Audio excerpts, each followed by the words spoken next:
mets le lien dans la discussion.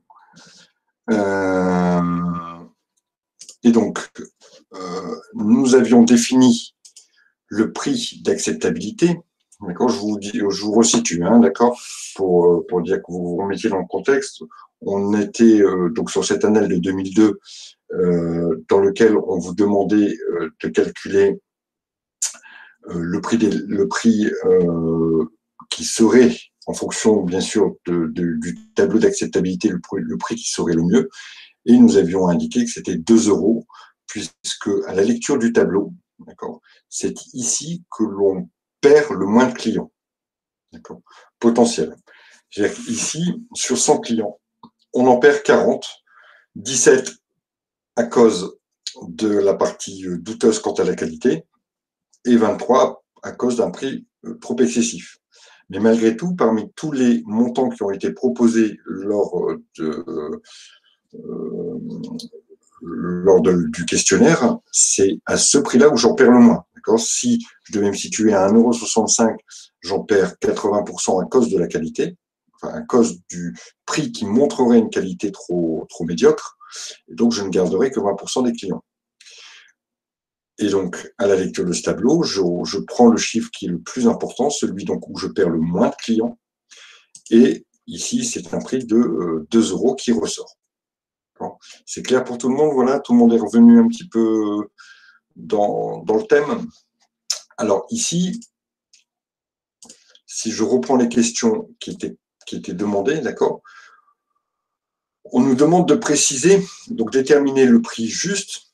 Donc on avait déterminé le prix juste, je vais retirer ça puisque quelqu'un avait indiqué ici, mais ce n'était pas ici. Donc, qui permettrait de satisfaire le maximum de consommateurs, et donc c'est le prix de 2 €. Déterminer les limites de ce système, donc les limites de fixer son prix uniquement en fonction d'un rapport qualité-prix, on va dire. Est-ce que quelqu'un peut me donner des idées quant aux limites de ce système?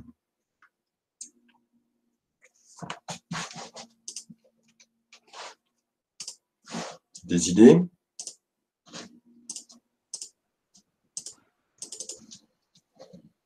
On avait dit que le consommateur n'était pas en situation d'achat, donc c'était un peu trompeur sa réponse. Ah, bah donc on avait déjà parlé. Ouais. Okay, non, je pense que c'était les dernières questions. On n'avait pas forcément. Enfin, je sais pas, je me rappelle plus en fait. Oh non, mais c'est bien. La 2.2, on en a parlé. Après, les autres, je suis pas sûre, mais peut-être c'est moi qui ai mal. Non, mais on va voir.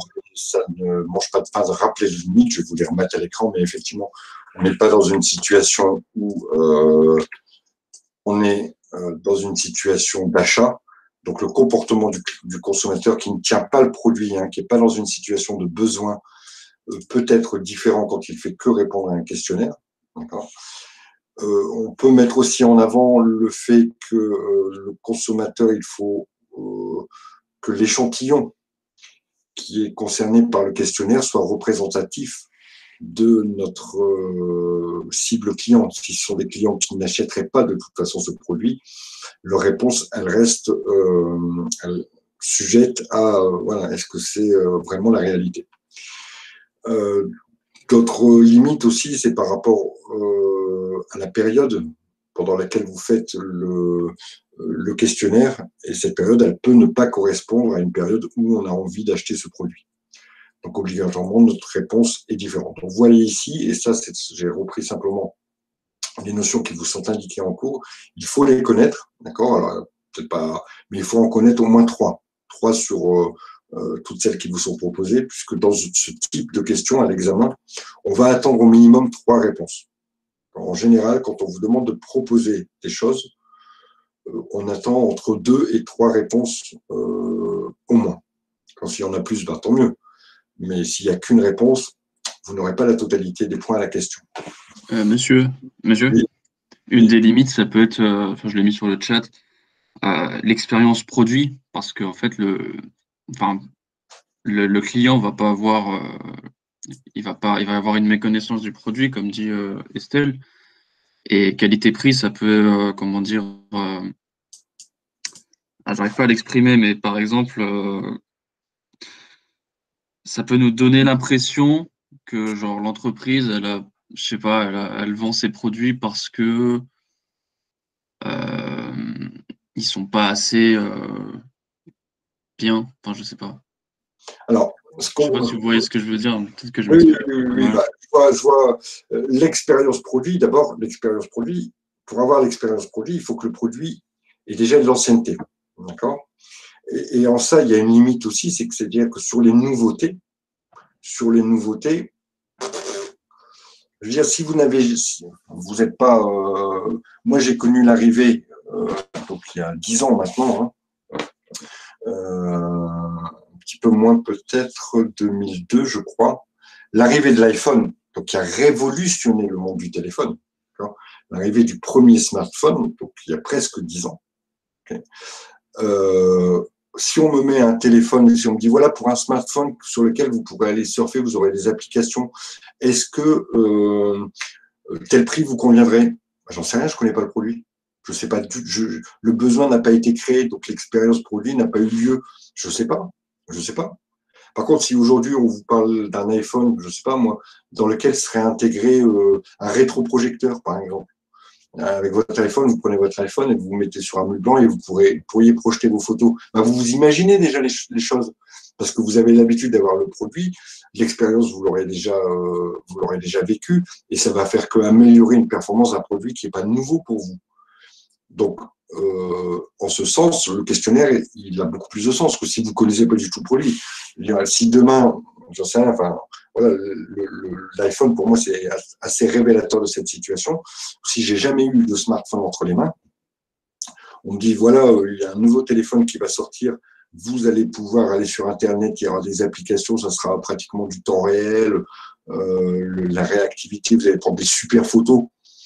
Bah, franchement, il y a 10 ans, on se disait prendre une photo avec un téléphone, c'est pas forcément la fonction du téléphone. Alors aujourd'hui, c'est une fonction indispensable de chaque smartphone.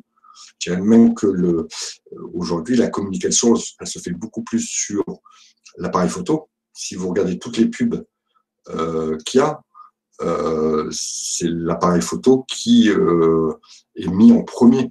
La qualité de la photo, la réactivité, le fait de pouvoir prendre une photo sur un film, etc., etc. Aujourd'hui, les pubs pour les téléphones, les smartphones, sont essentiellement axés sur deux choses, l'écran et les photos.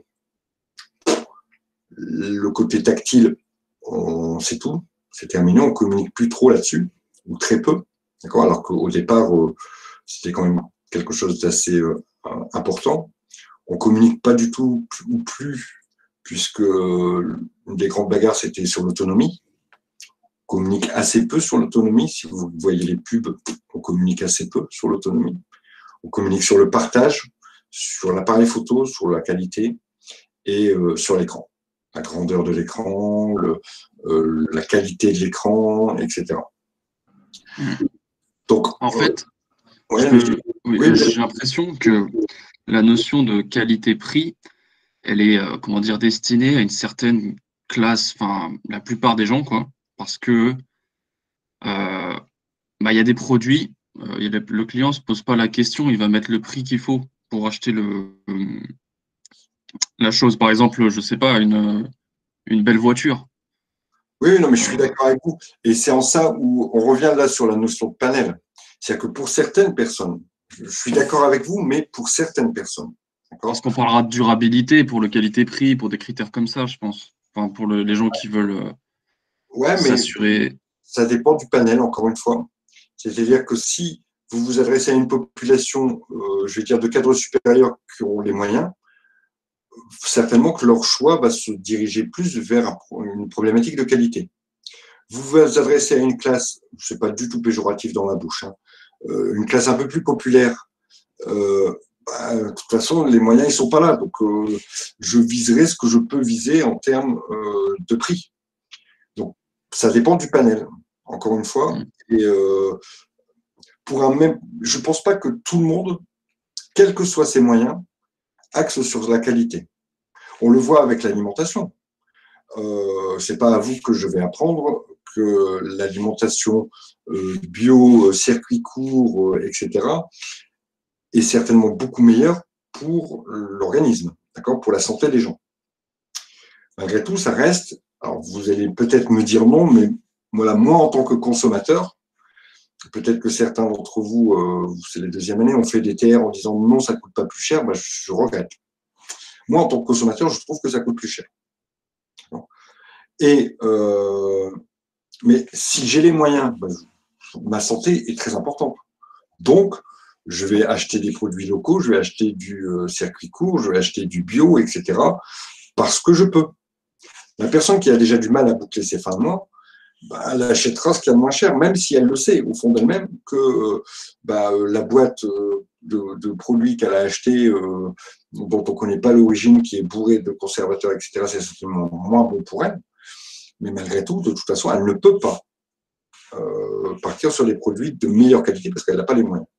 Donc ça dépend, encore une fois, du panel, ça dépend du produit, ça dépend de la nouveauté du produit, et c'est pour ça que il faut vérifier que voilà, vous ayez touché toutes les classes de population et qu'à un moment donné, si vous vous basez sur un certain type de client, il faut interroger ces clients-là, ça ne sert à rien d'aller interroger. Si vous vous basez sur du haut de gamme, le mec qui veut s'installer en tant que concessionnaire Jaguar, d'accord, on sait que Jaguar, c'est des voitures de qualité, enfin, c'est réputé pour être des voitures de qualité, mais des voitures très chères. S'il interroge que des personnes qui ont l'habitude de rouler en Clio parce qu'elles ne peuvent que se payer une Clio, non pas, encore une fois, il n'y a aucun aspect péjoratif dans ma bouche. Ces clients vont tous lui dire ouais, vos voitures elles sont belles, mais moi je ne suis pas capable de les acheter, donc c'est trop cher pour moi.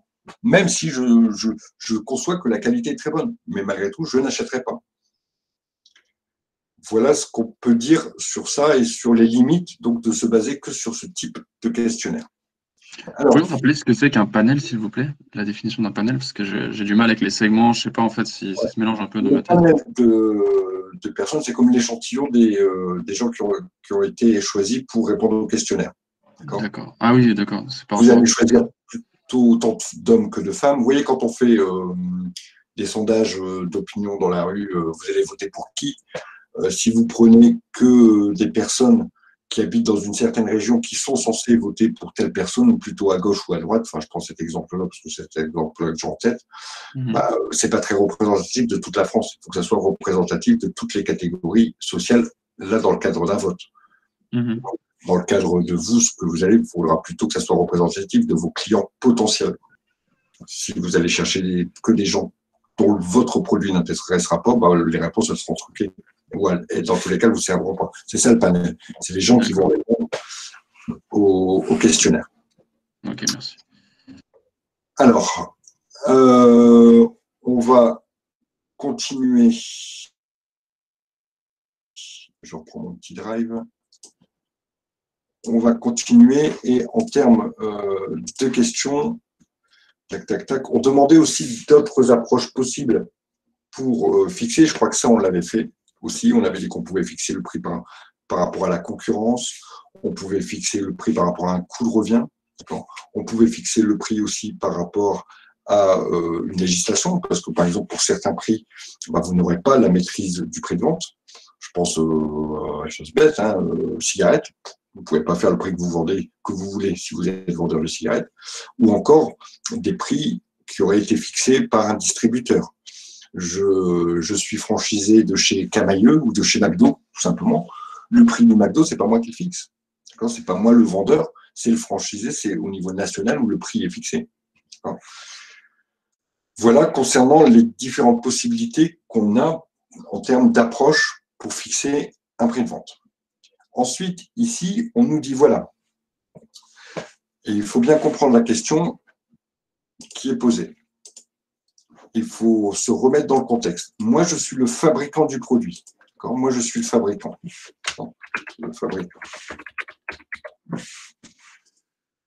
Je vends mon produit à des distributeurs, à des gens. Donc, moi, je ne fais que le fabriquer. Ce n'est pas moi qui le vends. C'est d'autres personnes. Donc, je vends aux distributeurs.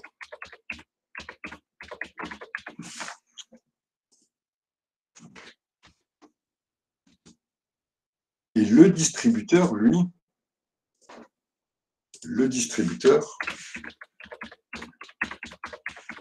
il va le vendre au consommateur.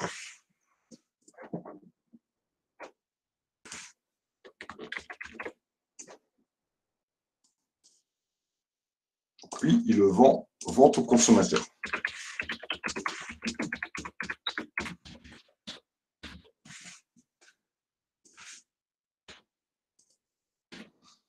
Le consommateur, il est prêt à mettre, on l'a calculé tout à l'heure, si on s'arrête sur le montant que l'on a trouvé grâce à notre prix d'acceptabilité,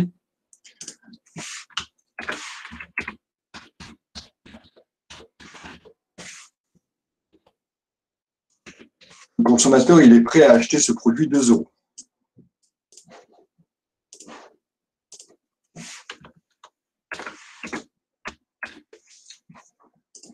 Mon distributeur, lui, il veut, moi je lui ai assuré qu'il allait pouvoir faire une marge de 35%.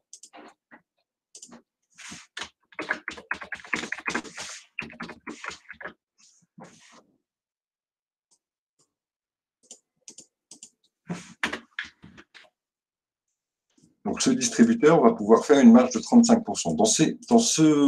Dans ce contexte-là, à quel prix moi je dois lui vendre?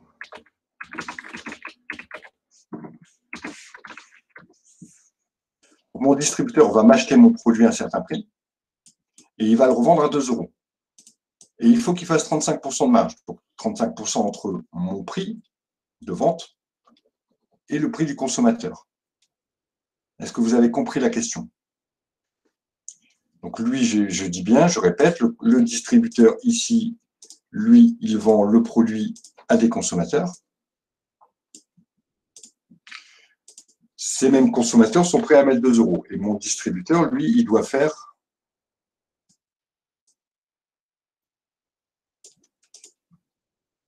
35% de marge. Alors vous me dites, Myriam, il faut que je lui vende 70 centimes, c'est ça? C'est 2,70, je pense qu'elle voulait dire. Non? Ou elle voulait dire, alors, Virginie propose un 48, allez-y, hein, proposez, et puis ce que j'aimerais bien, c'est plutôt que vous me mettiez comment vous avez calculé, parce que le simple résultat ne me permettra pas de vous expliquer l'erreur que vous auriez fait éventuellement. D'accord ? Si on regarde les choses, ça c'est une pièce de 2 €. D'accord ? Ça c'est ce que le consommateur va payer. 2 €. Sur ces 2 €, il va y avoir la marge. Alors, ça ne sera pas forcément voilà. Il va y avoir la marge de mon distributeur.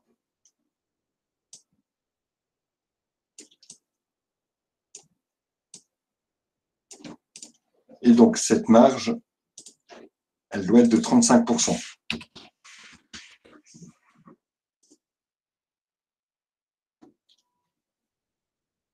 Donc, Myriam,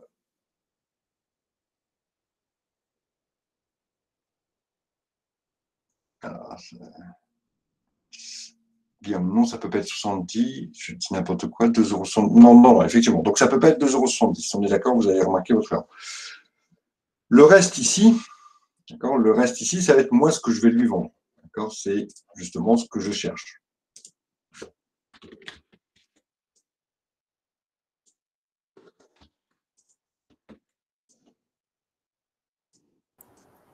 On est plutôt. Ouais. Ouais, On voilà. n'a pas le prix d'achat. Ouais, voilà. Là, je l'ai pas déduit, j'ai trouvé 0,70, mais je n'ai pas déduit des 2 €. Ouais, voilà. Donc, vous êtes plutôt sur la bonne méthode. D'accord. Oui, c'est le prix de vente que moi je vends, hein, d'accord. Pour lui, ça sera son prix d'achat. Pour le distributeur, effectivement, ça sera le prix d'achat. Ouais, en gros, les 35%, ils correspondent aux 0,70. Voilà, ok. Donc, lui s'il doit faire 35% de marge sur ces 2 €, ces 35% représentent 70 centimes. Donc, ce qui veut dire que moi, je peux lui vendre 1,30 €. Si je lui vends 1,30 € et que lui, il le vend, donc moi, mon prix de vente,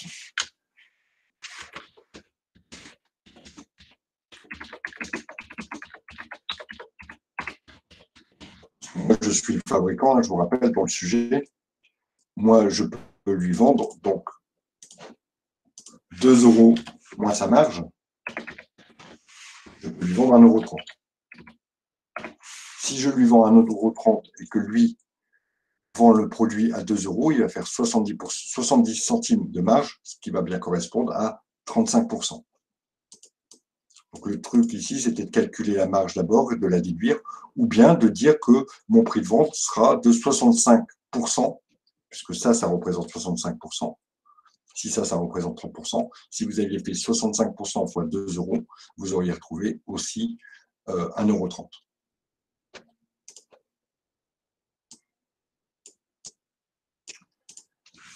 Voilà, ça répond à la dernière question.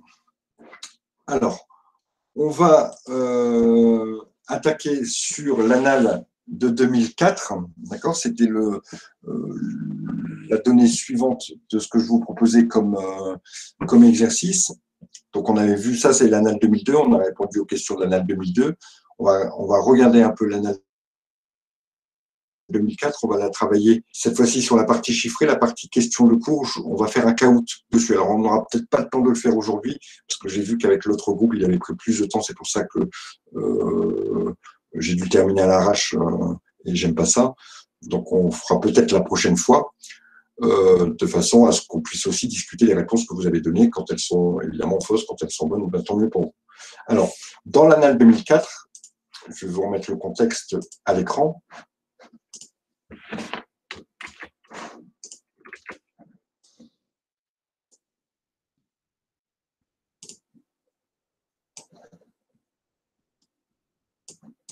Voilà, dans l'annale 2004, on était dans un contexte où une certaine Pierrine Bordenave, titulaire d'un BTS de diététique, était responsable des achats dans un supermarché bio situé en périphérie de Bordeaux.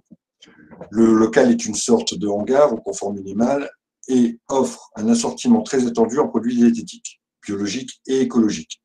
Forte de son expérience et de sa connaissance des circuits d'approvisionnement et du bon contact qu'elle a su établir avec les clients, elle envisage de créer sa propre entreprise de commerce, donc dans le même secteur.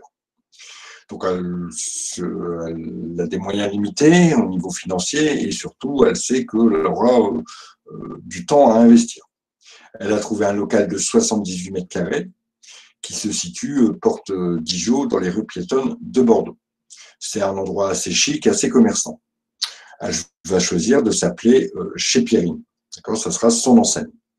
En plus, chose qui peut être intéressante et qui participera ici aux réponses dans les questions de cours et dans les questions un peu d'analyse, il y a un tramway qui va relier, qui relie même depuis peu le centre-ville à la périphérie de la ville, à la périphérie de l'agglomération, ce qui va évidemment étendre ses possibilités, puisqu'on sait que les magasins en centre-ville, leur problématique, c'est d'être accessibles à pied, parce que pour se garer, c'est toujours très compliqué. Quand vous allez en centre-ville, pour vous garer, c'est très compliqué. Et le fait qu'on puisse y accéder, même depuis la périphérie de la ville, en métro, ce sera certainement une chose très positive pour elle.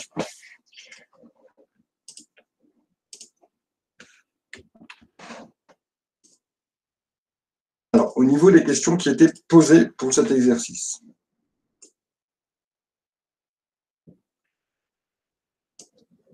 Alors, encore une fois, je ne vais pas trop traiter les questions de cours puisqu'on va les traiter avec le quiz que je vais vous proposer lors de notre prochaine séance. Donc, on reviendra notamment sur ces notions de zone de chalandise, de positionnement, de concurrence, d'assortiment,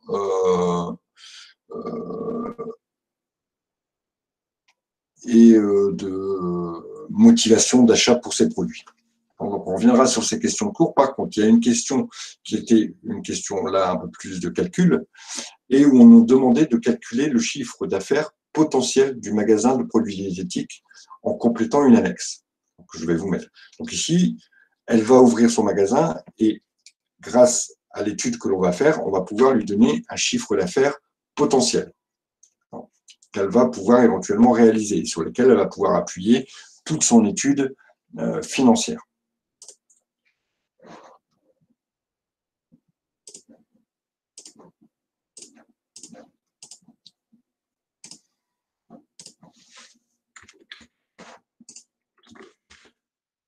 Alors, voilà l'annexe qui était proposée.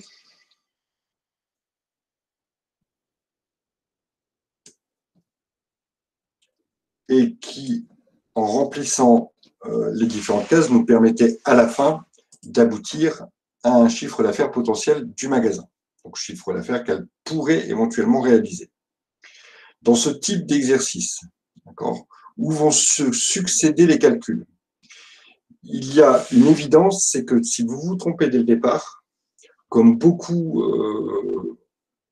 d'exercices de gestion, tout votre exercice est planté. C'est un peu la même chose dans les budgets, c'est un peu la même chose quand on fait un tableau des SIG, des soldes intermédiaires de gestion, c'est un petit peu la même chose si vous faites un bilan fonctionnel, derrière vous calculez un fonds de roulement net global et vous êtes mort si votre premier calcul il est faux. Donc ce que moi je vous conseille en termes de méthodologie, c'est d'indiquer absolument vos calculs. De toute façon, vous allez les faire, les calculs. Donc, rien ne vous empêche, juste à côté, de vous réserver un espace, vous marquez calcul fait et vous indiquez vos calculs à chaque fois à côté. Pourquoi je vous dis ça? Parce que le correcteur qui va voir votre premier calcul, par exemple, qui est faux, quand vous êtes planté, vous avez mal calculé le premier, et qui va voir évidemment que tout le reste est faux. Il va regarder les résultats, il va comparer avec sa copie test, et puis il va dire bah, c'est faux. D'accord? Puis il va dire, ah bah tiens, il a pris la précaution de m'indiquer ses calculs et qu'il voit que votre méthode pour tout le reste est bon. Simplement, vous êtes trompé au premier. Bah, sur un exercice de 5, il va vous mettre 2. Il ne peut pas vous mettre plus parce que c'est faux, hein, et que c'est des chiffres et que c'est des chiffres qui engagent de l'argent et que si on se trompe, bah, ça peut avoir des conséquences importantes. Mais malgré tout, il va vous mettre au moins une partie des points parce que votre méthode est bonne et que vos résultats sont faux, tout simplement parce que vous avez un premier calcul qui est faux. Par contre, si vous ne mettez aucun calcul, il ne peut pas savoir si votre méthode est bonne, parce que de toute façon, il aura que des erreurs sur la copie. Donc moi, je vous conseille vivement d'indiquer dans ce type de tableau, si vous tombez avec des sujets où il y a des calculs qui sont ici relativement simples, hein, au même titre quand on a parlé de l'élasticité, bah, vous mettez votre formule, comment vous avez fait. Alors, vous ne mettez peut-être pas tout votre raisonnement, mais vous mettez votre calcul de base, la demande à l'arrivée, moins la demande de départ sur la demande de départ, le tout divisé par le prix à l'arrivée, moins le prix au départ sur le prix au départ. Donc tout ça, vous le mettez, ce qui va permettre éventuellement d'aller gratter 1 ou 2 points alors que vous auriez eu 0 si vous n'aviez pas mis de calcul. Est-ce que c'est clair dans la consigne? Oui. Alors, cette consigne, on va l'appliquer ici. Je vais vous faire un peu participer, d'accord? Donc, si vous voulez bien vous connecter au Jam, s'il vous plaît, pour pas que ce soit toujours les mêmes. J'ai une question. Comment? J'ai une question. Oui, allez-y. Il y a quelque chose que je ne comprends pas. Là, par exemple, le premier calcul, j'ai essayé de le faire. 13 077. Du coup, je me suis dit, je vais le diviser par 0,03. En fait, je ne comprends pas parce que quand c'est des petits chiffres comme ça, et ben, ça me décuple le prix, enfin le nombre de bases. Je vais vous expliquer. Merci. Je vais vous expliquer. Allez, hop, je me remets sur le Jam d'abord pour que je sache où j'en suis. Voilà. Alors, je vais faire le premier, d'accord? Bien sûr, je vous demanderai après de vous connecter et de faire les suivants. Et ça va répondre à votre question, Myriam. C'est Myriam? Oui, c'était Myriam. Alors, ici, on vous dit, et ce qu'il faut, Myriam, avant de vous lancer dans un calcul, c'est bien lire la question. Bien lire ici ce qui est donné. On vous dit, voilà, quelle est la consommation des ménages en 2001? 13 077. Et il y a eu une croissance en 2004 par rapport à 2001. Ça veut dire que le chiffre, déjà, en termes d'indication, le chiffre que vous avez trouvé pour 2004, c'est ce que je recherche, il doit être supérieur à celui que vous avez trouvé pour 2001. Et il est augmenté de 3%. Ça veut dire que le chiffre, c'est au minimum celui de 2001 plus 3% de 2001. Donc, dans votre calcul, 2 façons d'aborder ce calcul. Soit vous décomposez bien les choses, vous dites, voilà, en 2004, c'est obligatoirement 2001 plus 3% de 2001. C'est l'augmentation de 2001. Donc, une première façon de faire, c'est de dire, voilà, Le chiffre de 2004, la consommation de 2004, c'est 13 077 plus 13 077 fois 3%. Ou votre 3%, ça peut être 0,03, c'est-à-dire 3 divisé par 100. Ça, c'est une première façon de faire.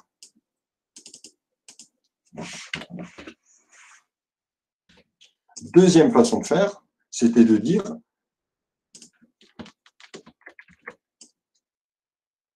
le chiffre de 2004, c'est le chiffre de 2003 multiplié par 1,03. C'est-à-dire, une fois lui, plus 0,3.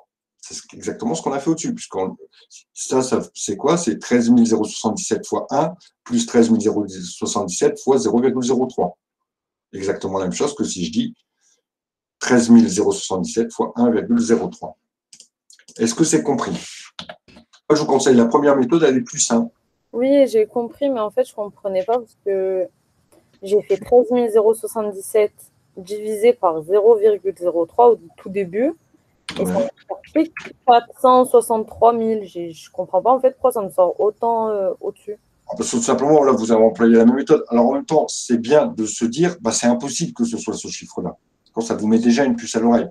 La puce à l'oreille, ça vous dit, voilà, bah, j'ai fait une erreur dans mon calcul, donc je vais essayer quelque chose d'autre. Moi, je vous conseille vraiment de vous dire, voilà, quand quelque chose est augmenté d'un certain pourcentage, je le prends et je lui rajoute. Donc, ça sera la meilleure façon pour vous d'arriver à des chiffres qui marchent. Alors, Laurine nous proposait 13 469, c'est parfait, Laurine. Hop, je vais noter donc le montant, 13 469,31, et je vous ai mis donc la méthodologie à côté. Je vais la descendre un petit peu pour vous dire que ça correspond à ça.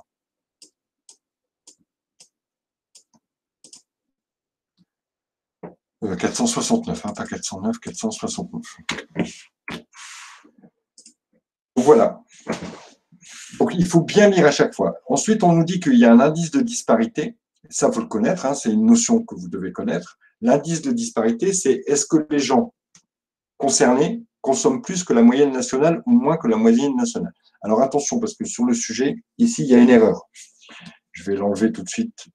Il y a une erreur, c'est-à-dire qu'il n'y a pas de pourcentage. On peut pas mettre, il n'y a pas de pourcentage dans un indice de disparité. Je vais mettre un petit coup de blanc dessus pour pas que vous le voyez, pour pas que ça vous induise en erreur, parce que c'était une erreur du sujet. Je ne peux pas aller plus. Voilà. Hop. Donc l'indice de disparité, il est de 1,087. Ça veut dire que les gens consomment plus que la moyenne nationale. À Bordeaux, d'accord, ici on vous dit que c'est l'indice de disparité dans l'agglomération de Bordeaux. Et donc, dans l'agglomération de Bordeaux, les gens consomment plus, puisque l'indice est supérieur à 1. Si l'indice était inférieur à 1, ça veut dire qu'ils consomment moins que la moyenne nationale, peut-être parce qu'il y a moins de ressources. Donc, quand on a une moyenne et qu'on a un indice qui est donné, on va simplement multiplier la moyenne par l'indice pour connaître quelle est la consommation des ménages à Bordeaux. Alors, indice de disparité, c'est forcément par rapport à l'échelle nationale? Oui. Oui.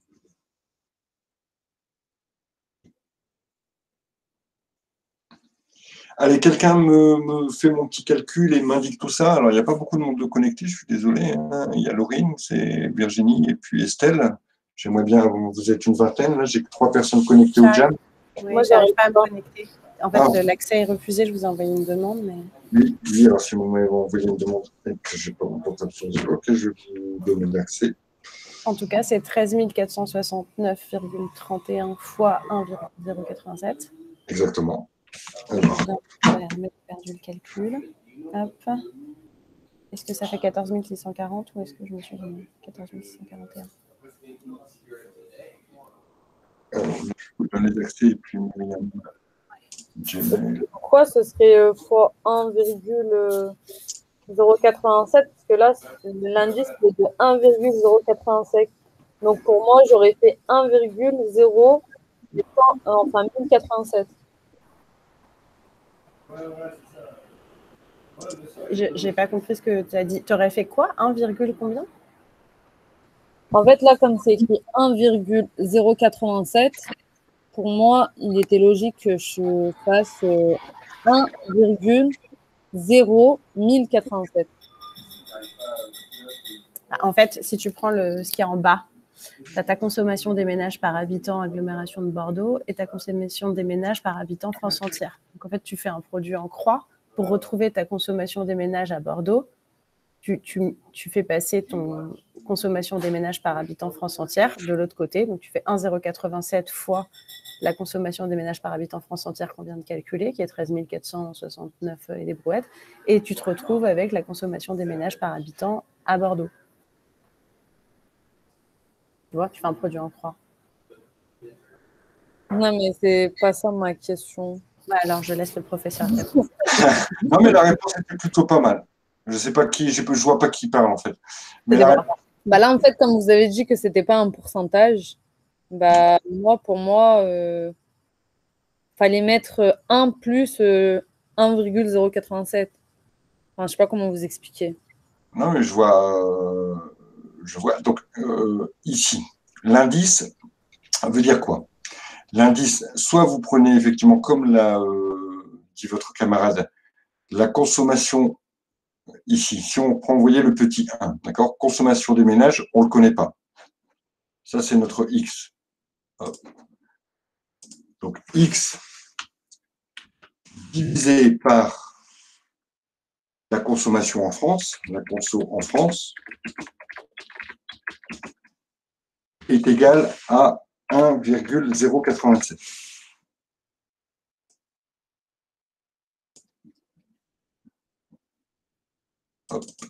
Donc, du coup, c'est pourcent. Non, c'est pas pourcent.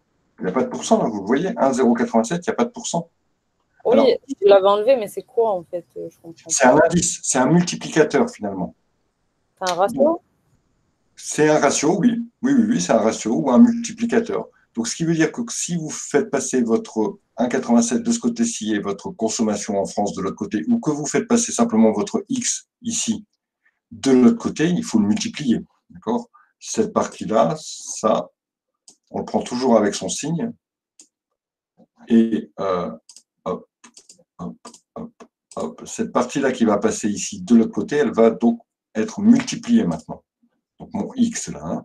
Donc ça veut dire que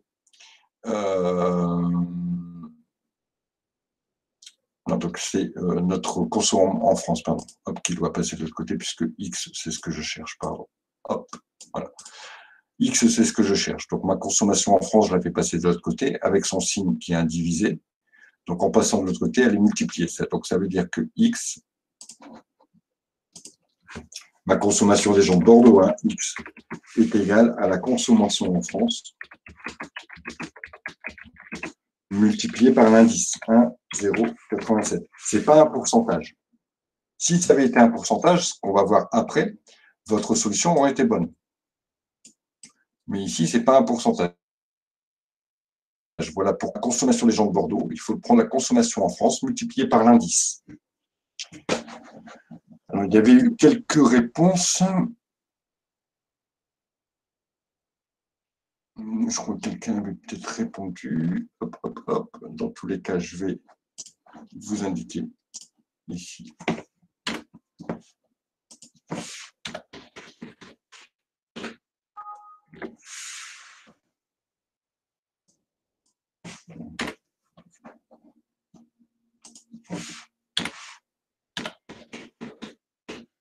Et on obtient 14 641.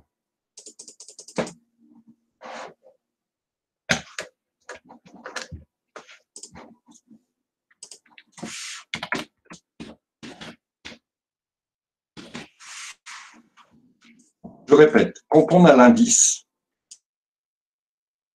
quand on a ici qui est un indice de disparu, du coup, on le prend comme il est, car il correspond déjà à un taux. Oui, alors ce n'est pas un taux, c'est un indice, parce qu'un taux, c'est en pourcentage. D'accord? C'est un indice. Okay.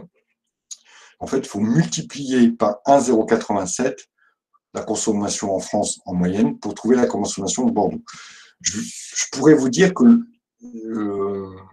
ça veut dire qu'à Bordeaux, on consomme 8,70% de plus qu'en France. Mais je ne veux pas vous mélanger les pinceaux, d'accord? Quand vous avez l'indice, vous multipliez simplement votre consommation de base sur laquelle elle s'appuie, qui est la consommation en moyenne en France, pour trouver la consommation locale. Ça marche?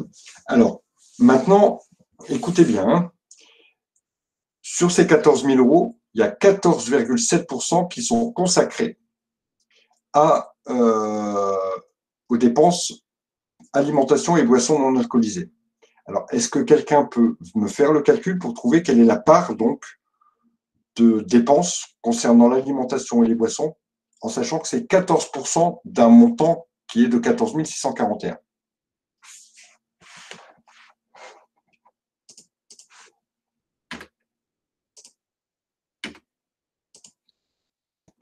Je me dis, je vois pas bien. C'est normal d'être pas bien.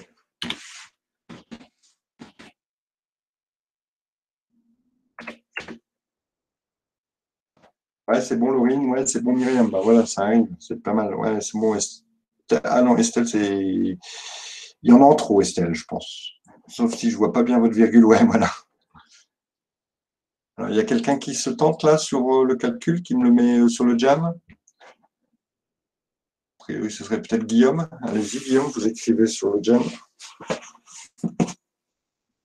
Mais monsieur, j'ai une question. Ce sera toujours en cascade comme ça, on devra. C'est ça, non? Toujours, pardon. Effectivement. Toujours au-dessus pour le déduire, enfin, pour faire des calculs? Toujours, toujours, toujours.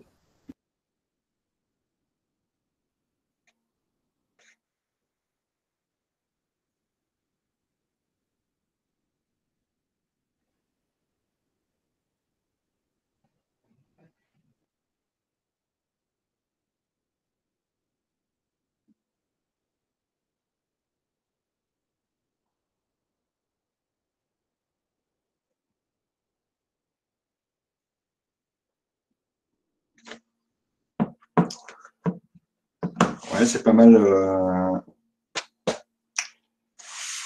Donc, Guillaume. OK. Donc, ici, Guillaume, il a transformé mes pourcentages en centièmes. Hein. On aurait pu le faire aussi. Je vais l'indiquer en dessous simplement. Ou je vais l'indiquer à côté pour.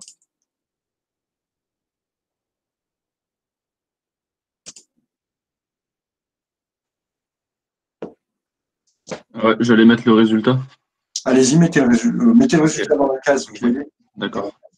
Ah, dans la case, ok. Je vais juste compléter votre calcul en marquant 14 641 fois 14,7%. Ça fonctionne aussi sur vos calculatrices. D'accord.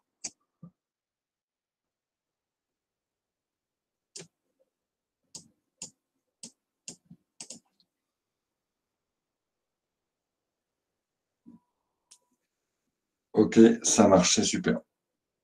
Alors, si quelqu'un veut bien... Donc, les gens consomment dans leur budget global, hein, dans leur budget global, ils consomment 14 000 euros par an. Sur ces 14 000 euros, ils consacrent 2 152 euros aux dépenses liées à l'alimentation et aux boissons non alcoolisées. Sur ces dépenses, et je vous dis, hein, oui, c'est toujours en cascade. Toujours en cascade. Sur ces dépenses, il y en a 0,64%, donc très peu, qui sont consacrés aux dépenses liées aux produits diététiques. Donc, dans le même principe, on va calculer quelle est la dépense en produits diététiques par rapport à ces 2152. Il doit y avoir un petit souci de virgule, Myriam. Pareil pour Estelle. Vous êtes sur le bon chiffre, mais les virgules, ça ne va pas. Voilà, Virginie. Donc, au niveau du calcul, on va procéder exactement comme on a précédé au-dessus. Ok, super, merci Guillaume.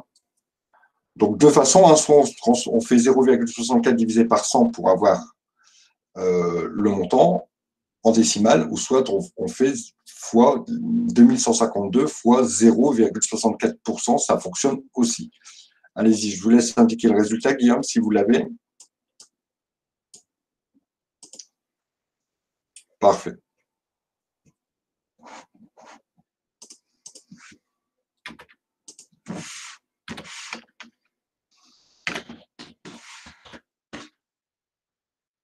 Alors maintenant que je connais combien dépense une personne en termes de produits diététiques, je sais qu'elle dépense par an 13 €. En sachant qu'il y a 754 000 personnes dans l'agglomération de Bordeaux, combien au total va-t-il y avoir de dépenses en produits diététiques? Une personne dépense 13,77 €.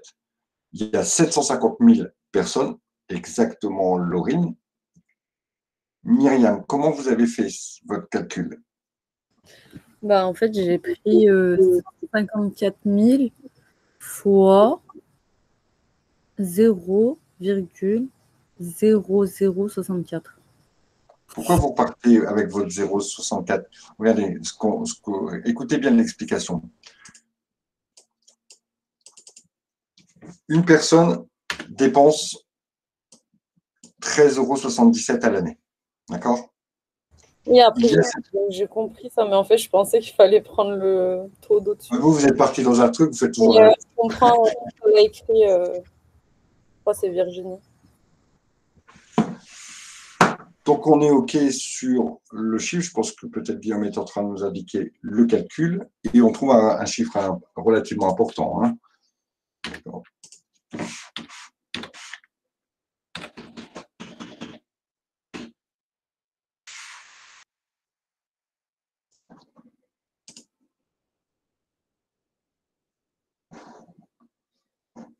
Alors, au niveau, je vais indiquer moi le résultat. Au niveau du résultat, ici, on obtient donc 10 385 885. Je vais éviter les virgules.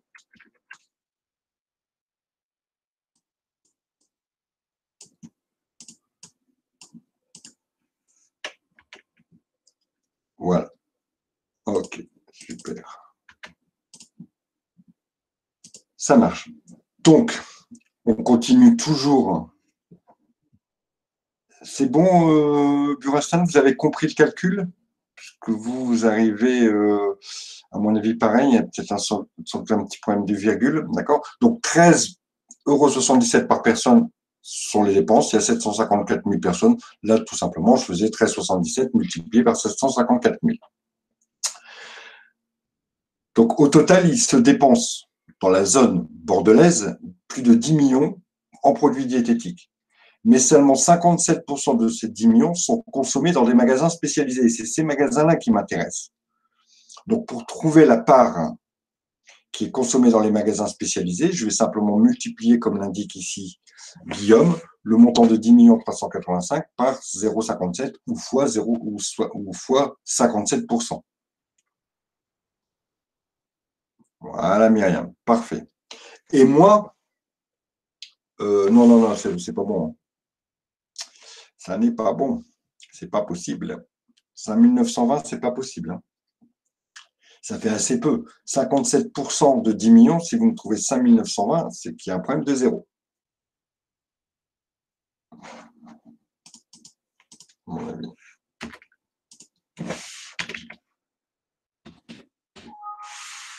Je préfère.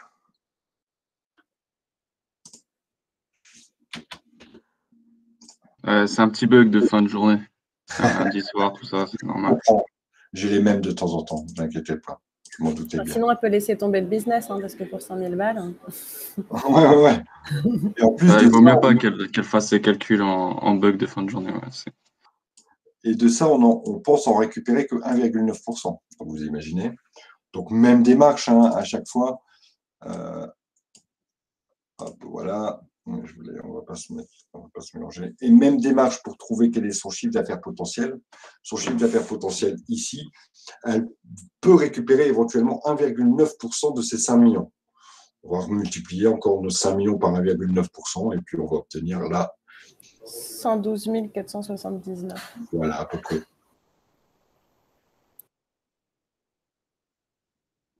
OK pour ça, pour les 5 millions 9. Et en dessous, évidemment. Donc, normalement, hop, j'avais fait le calcul.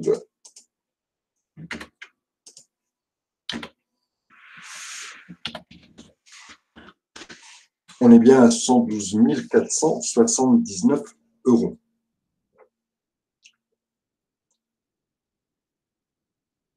Je pense qu'il faut faire attention à vos virgules, parce que je pense qu'en général, vous me donnez plutôt les bons résultats, d'accord? Mais souvent, il y a des petits soucis de virgule. Donc, attention quand vous posez vos calculs, d'accord? De bien faire attention aux virgules, parce que c'est bête, parce que voilà, vous décalez votre chiffre d'une virgule, tout est faux, hein. Tout est faux. Alors, hop, ici, donc on va refaire 5 919 954 fois 1,9%. Bon, je préfère le mettre comme ça. Sur la calculatrice, ça marche, 1,9%. Et je vais retrouver, comme vous me l'avez indiqué pour beaucoup, 112 479. Donc voilà le chiffre d'affaires potentiel que Pierrine peut réaliser. L'exercice, moi, je ne le trouve pas très compliqué. Il faut bien lire à chaque fois. Est-ce que c'est une part de quelque chose? Est-ce que c'est quelque chose qui augmente? Est-ce que c'est un indice pour trouver le calcul qu'il y a à faire? N'oubliez pas de mettre vos calculs. Et a priori, je pense que vous êtes largement tous capables d'arriver jusqu'au bout de l'exercice. Mais encore une fois, vous l'avez vu, hein, exercice en cascade. Qui dit exercice en cascade, dit risque de se tromper dès le départ et d'avoir tout faux derrière. Il est simple, mais une erreur et c'est tout faux. Voilà, exactement. Et donc, d'où ma recommandation, n'hésitez pas à mettre vos calculs, puisque au moins on peut voir, ah bah zut, il s'est trompé d'un 0 ici. Bon, ouais, il a compris quand même, quoi. Alors, je ne vais pas mettre les points, évidemment, mais s'il y a moyen de récupérer un point, c'est toujours bon à faire. Il est quand même sympa cet exercice parce qu'il ne requiert pas de connaissances. Il n'y a pas de formule à connaître en fait. Mais non, il n'y a pas de formule. C'est exact, c'est de la déduction. Hein. De la déduction, il faut bien lire et peut-être connaître ce que veut dire l'IDC. Voilà. À partir de là, a priori, si on l'a déjà vu une ou deux fois, et ce qu'on a fait déjà en cours et ici avec cette annale, je pense qu'il y a moyen de prendre la totalité des points si on est un peu rigoureux au niveau des chiffres. Y a-t-il des questions?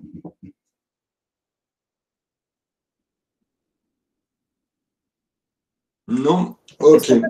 Pardon, on ne peut pas nous demander de calculer le chiffre d'affaires potentiel sans passer par toutes ces étapes? On pourrait nous demander? Non. Non, parce que c'est le but, c'est l'exercice. Non, vous ferez obligatoirement passer par ce type de tableau. Puisque c'est la méthode qu'on utilise. Donc,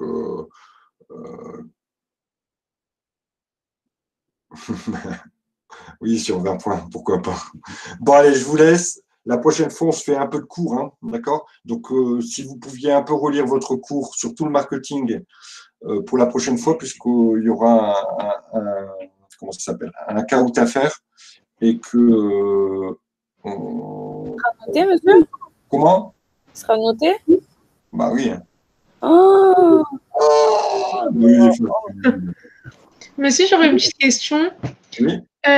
Et quand est-ce que vous comptez nous envoyer, vous savez, le bilan récap en fonction des matières, les chapitres? Et Virginie aussi, je crois qu'elle avait demandé par rapport au sujet qui retombait souvent. Oui, il faut que je le poste. Les sujets, souvent, je les ai déjà faits, puisque c'est sur ça que je travaille. Et votre récapitulatif, il faut que je le termine. J'ai presque terminé. D'accord, ok. A priori, ne vous inquiétez pas, mais vous avez raison de me réclamer. Ça serait fait assez rapidement. Okay, allez, je vous souhaite à tous une bonne soirée. Caout, c'est pour demain ou vendredi demain? Demain, on enchaînera. On enchaînera. Merci beaucoup. Bonsoir. Allez, bonsoir à tous. Ciao tout le monde.